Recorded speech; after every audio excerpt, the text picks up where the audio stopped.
ఆకాశం బద్దలైనా ప్రపంచం తలకిందులైనా ఇలా టైంకు వార్త చేస్తా అని డంకా బజాయించి చెప్పిండు మన రాజేషు. మరిగా డుంకి కొడతాడో నిజంగానే వార్త చేస్తాడో చూడాలి. ఈ పింజారి కంజర కొట్టుకుంటూ ఇటో పోతున్నాడు. ఇందు మూలంగా యావత్ ప్రజానికానికి తెలియజేయనదేమనగా, ఓ వర్రుడు, ఎవ్వలన్నా కంజర పట్టుకొని చాటింపేస్తారా? చేతులున్న ఇన్స్ట్రుమెంట్ ముఖ్యమా, ఇన్ఫర్మేషన్ ముఖ్యమా?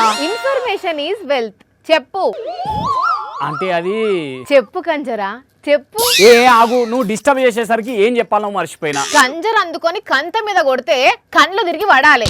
దేని మీద చక్కగా ధ్యాస పెట్టవా? చెత్త పనులన్నీ. గుర్తొచ్చింది, చెత్త గురించే చెప్పాల్సింది. చెత్త గురించి చెప్పేటందుకు ఏముంటదిరా నత్తమొక పోడా. నాది నత్త ముఖమా? నీదే సౌరందిస్తే సత్తుపడ్డ సుందెల్క ముఖం. అయినా నీతోటి నాకేంది, ఒక బురత్తర కార్యం ముంగటేసుకున్నాను. బురత్తరో పూసుకునే అత్తరో కాదు, బృహత్తర కార్యం అంటారు. అయినా నేనేదో జనాలకు పనికొచ్చే ముచ్చట చెప్దామని పోతుంటే ఎందుకు ఇట్లా నన్ను సావగొడుతున్నావు చెప్పు. సరే నాకు కూడా చెప్పు, ఏందో ఆ ముచ్చట. అయితే చాటింపుతోనే చెప్తా. ఇన్నోళ్ళెవలో ఇననోళ్ళెవలో ఇప్పుడు ఇది యాది పెట్టుకోండ్రి. ఇప్పటి సంధి రోడ్డు మీద ఎవరన్నా చెత్త పడేస్తే కఠిన చర్యలు తీసుకుంటారట.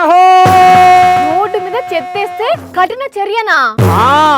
ఆల్రెడీ హైదరాబాద్ వెస్ట్ జోన్ లో స్పెషల్ డ్రైవ్ నడుస్తున్నది. చిత్రం చూడు, చెత్తేయకుండా ఉండేందుకు కూడా చర్యలు తీసుకోవాల్సిన కాలం నడుస్తుంది. బోరబండలో ఒక 5గురిని చెత్తేస్తుంటే పట్టుకొని అదుపులోకి తీసుకున్నారట, తెలుసా? అవునా? వాళ్ళను కోర్టులో హాజరుపరిస్తే 8 రోజుల జైలు శిక్ష పడ్డదట. ఓ దేవా, చెత్తేసిన పాపానికి షిప్ప కూడా తినాల్సి వస్తుందా? అందుకే ఇప్పటి సంధి ఏడబడతాడా చెత్తేయొద్దు. గీయాలు ఎవరు చూస్తారు అని అర్ధమరాత్రిళ్ళు పోయి అట్లా ఇసిరేసిన సీసీ కెమెరాలో పడ్డదంటే చూసి పట్టుకుంటే పరువు పోతుంది. అవు కదా, రోడ్డు మీద చెత్తేసినందుకు శిక్ష పడ్డదంటే ఎంత ఇజ్జత్ తక్కువ ఏంది. ఇంకెవరికి కూడా అట్లా శిక్ష పడద్దనే ఉద్దేశంతో అందరికి అవేర్నెస్ కల్పించేటందుకని ఇట్లా కంజర పట్టుకొని కదిలినా. కానీ కంజర కంటే చేతిలా డప్పు ఉంటే మంచుకుండు. అయినా నాకు అర్థమైంది, నువ్వు డప్పు ఎందుకు పట్టుకోలేదు. ఎందుకు? నువ్వు ఆల్రెడీ సెల్ఫ్ డప్పు కొట్టుకుంటావు కదా, మళ్ళా డప్పు ఎందుకని పట్టుకోలే కదా. కాల్తీ చూసిన కాడికి గాని పో, వేరే గల్లీలలో తిరిగి అందరికి చెప్పిరా పో. ఇంకా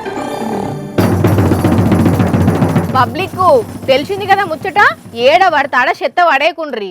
కేసుల పాలై జైలు శిక్ష పడేటట్టు చేసుకోకండి. మన పరిసరాలు శుభ్రంగా ఉంచుకోవడం మన బాధ్యత కూడా, అది మరవకండి అస్సలే.